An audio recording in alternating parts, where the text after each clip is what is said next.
The parents of a teenage girl who died from an allergic reaction have set up a groundbreaking clinical trial to investigate treatments for those with allergies.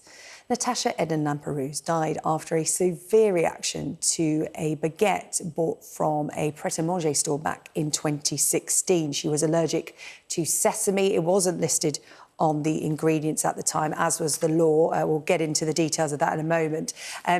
Natasha's parents, Nadim and Tanya Ednan-Laperouse, are here to speak about this promising clinical trial. Good to see you both. I know how hard you've been working behind the scenes for so long to get to this point.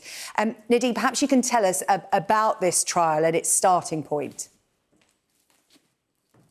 Yeah, so the Natasha clinical trial is a real game-changing moment in the UK for people with food allergies.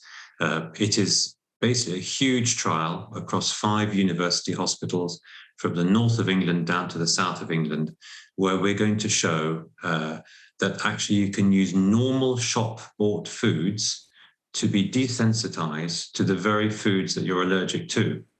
And therefore, onwards from the trial, under clinical supervision, you'll be able to eat, in fact, the very foods that you're allergic to and that were actually inadvertently poison for you, when now the food will become, in fact, the remedy for your food allergy. It's an amazing moment. It's a traditional science that dates back about 100 years. And what we're doing is we're just bringing this science essentially into the modern moment and doing it at scale to show that it can be done as a very cost-effective way for the NHS to treat millions of people in the UK. Yeah, Tanya, I'm no scientist, I'm no expert on clinical trials, but just reading the background to this, it does sound like such a simple idea. And as Nadim says, this has been tried and tested before. It's basically introducing things that people are allergic to, like milk and peanuts, which are, some of the more common allergies, introducing them slowly into someone's diet to build up a tolerance. Is that correct? That's right. And over about a year, you take incremental, tiny amounts, and it goes up a little bit, and your immune gets used to it. And you actually get to a point where you can tolerate quite a lot of that allergen without reacting.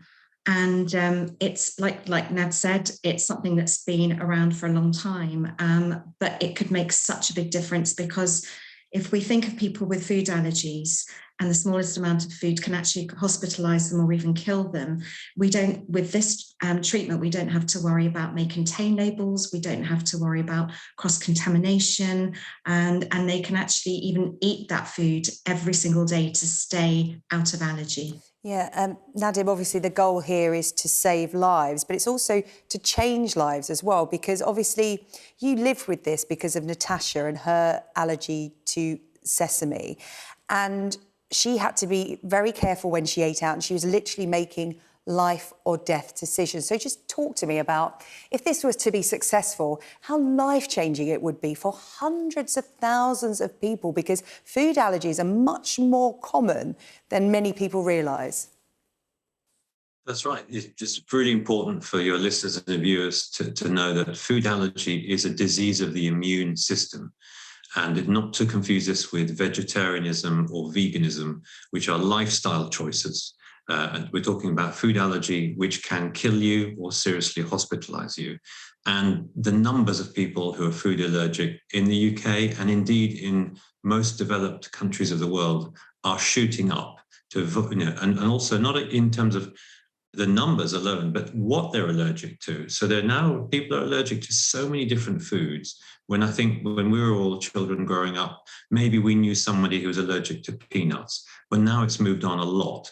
And what we're really going to show here is just how dramatic and positive effect it can be on families, on their day-to-day lives that revolve around food, because after all, we all have to eat in order to live. By actually being able to eat the food that you're allergic to, you are brought back into the normal food economy, and you're not reliant on any form of drugs or some kind of pharmaceutical, if you like, because food is the remedy. So food becomes the medicine, and you can participate in all the happy things that families do, like eating out or enjoying family meals together, rather than avoiding them entirely. Tanya, can I just say what a legacy you are creating for your daughter, Natasha. Our viewers will be well familiar with Natasha's law that came into effect in October. It was brought in making allergy information a requirement for food made on site, because obviously the food product that Natasha ate was made in-house on a premises, and at the time the law was such that you didn't have to list all the ingredients, and you've changed that, and now you are doing more, you're not stopping. Tanya, this is enormous what you're doing, and all in Natasha's name. Yes, it is in her name. And I think that the turning point for us was after Natasha's inquest.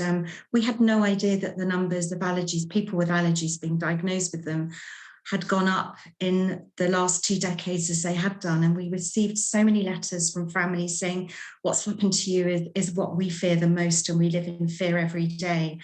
And so we know that Natasha's law closed a loophole in the law, and that was really important to give people clarity and information about the food they're eating.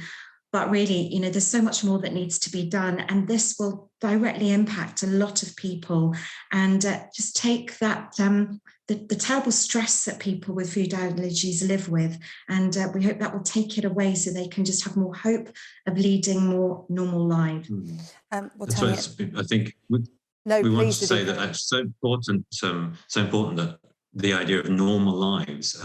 I think for people who don't have food allergies, they have no idea just how stressful life is for families who have children with allergies, because they live in fear that we are the family, you know, that have the worst tragedy story, that could happen to them. And we, you know, Tanya and I have said, along with our son Alex, that we're going to dedicate really the rest of our lives to try and helping people with food allergies. And Natasha's trial is a big sort of move towards just doing that. well, it is incredible work you are doing, as you've said, in Natasha's name, and so many families around the world will be looking at you and thanking you for going to such efforts, because, as you said, it is terrifying for families and isolating as well for so many children growing up. Nadim and Tanya Ednan-Laperouse, thank you so much for talking to us here on Sky News, and best of luck with the clinical trial. We hope to catch up with you soon about it. Thank you. Thank you as well. Much appreciated. Thank you.